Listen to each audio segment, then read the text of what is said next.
అండి, ఈరోజు చీరకు పీకో ఎలా చేసుకోవాలనేది మనం చూపిస్తాము. ముందుకైతే అంచు కట్ చేయాలి.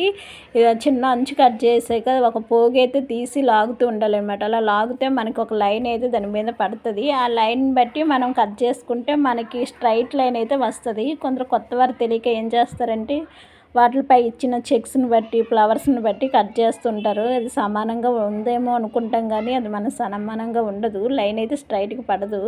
ఇప్పుడైతే నేనైతే చూడండి కట్ చేస్తున్నాను కదా, దాంట్లో ఉన్న పోగుని అయితే బయటికి తీస్తే మనకి ఒక లైన్ అయితే పడుతుంది. దాన్ని బట్టి మనము కట్ చేసుకోవాలి అనమాట. అలాగైతే మనకి కుట్టేటప్పుడు సమానంగా మనకి చీర పీకో చేసేటప్పుడు లైన్ సమానంగా వస్తుంది, వంకర లేకుండా.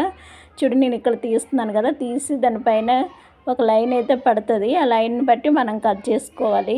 ఇక్కడైతే నాకు అలా కట్ చేసుకోవడం వల్ల మనకు సమానంగా వస్తుంది. చాలామందికి ఈ విషయం కొత్త వరకు అయితే తెలీదు. దాన్ని బట్టి నేను చెప్తున్నాను అనమాట. అలాంటి వాళ్ళకి యూజ్ అవుతుంది అని చెప్పి ఈ వీడియో అయితే నేను తీస్తున్నాను. ఇక్కడ చూడండి, నాకైతే ఆ లైన్ బట్టి సమానంగా నేను కట్ చేసుకుంటున్నాను. ఇప్పుడు మనమైతే పీకో ఎలా చేసుకోవాలి అనేది చూపిస్తాను. ఇప్పుడు చూడండి పీకో ఎలా చేసుకోవాలి అనేది. ఇప్పుడు మనం చీర అంచు ఉంటుంది కదా, ముందుగా అంచు పెట్టేటప్పుడు చిన్న మడత పెట్టుకోవాలన్నమాట. వెనక్కి దారం ఉంటుంది, ఆ దారం పట్టుకొని చిన్నగా స్లోగా నాగుతూ ఉండి కుట్టాలన్నమాట.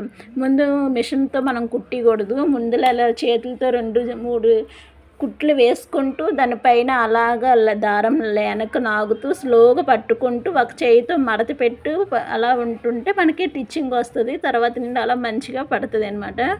ఎండింగ్లో అయితే మార్క్ చేసుకోవాలి. చూడు 2 సార్లు అయితే మనం టిచ్ చేసి తీసాక మళ్ళీ కొంచెం ముందుకు పెట్టుకొని మరొకసారి టిచ్ చేసుకోవాలి. అలాగైతే మనకి దారం ఓడకుండా అయితే స్ట్రైట్గా ఉంటుంది. నేనైతే ఇక్కడ 2 సార్లు కుడుతున్నాను చూడండి. తీసి మళ్ళీ దానిపైన వేసుకుంటే మనకి మంచిగా వస్తుంది, దారం కూడా ఊడదనమాట. అలా చేసుకోవాలి. చూడండి నాకైతే ఇక్కడ చాలా సమానంగా వచ్చింది, చాలా సన్నంగా అయితే పడింది మనకి. చూడు స్ట్రైట్ కూడా వచ్చింది, చాలా స్ట్రైట్గా వచ్చింది. కొన్నిసార్లు అయితే చాలామంది వంక కొడతారు.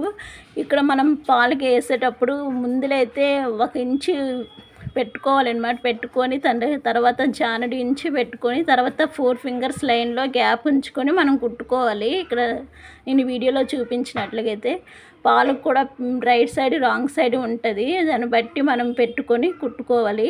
చూడు చాలా స్లోగా కుట్టుకోవాలన్నమాట. కొత్తవారైతే కొంచెం ఇబ్బంది పడకుండా స్లోగా కుట్టుకుంటూ రావాలన్నమాట. అలా కుట్టుకోవడం వల్ల మనకి మంచిగా వస్తుంది. ఎప్పుడూ కూడా చీరకి ముందులో జానడి వెడల్పు పెట్టి తర్వాత 4 ఫింగర్స్ లైన్ వదిలేసాక మనం పాలు వేసుకోవాలి. స్టార్టింగ్ నుండి అయితే వేసుకోకూడదు. ఎప్పుడైనా ఇలా చేయండి మర్చిపోకుండా. ఏదో లైన్లో అలా చేస్తే మనకి చాలా మంచిగా అయితే పాలు వస్తుంది అన్నమాట. ఇలా స్లోగా కుట్టుకోవాలి. నేనైతే పై సైడ్ కొందరైతే చేతి వరకు వేసుకుంటారు, కొందరైతే మిషన్తోనే కుట్టేస్తారు. నేనైతే పైన కూడా ఎమ్మింగ్ చేశాను. ఎమ్మింగ్ చేసుకుంటే చాలా బాగా వస్తుంది.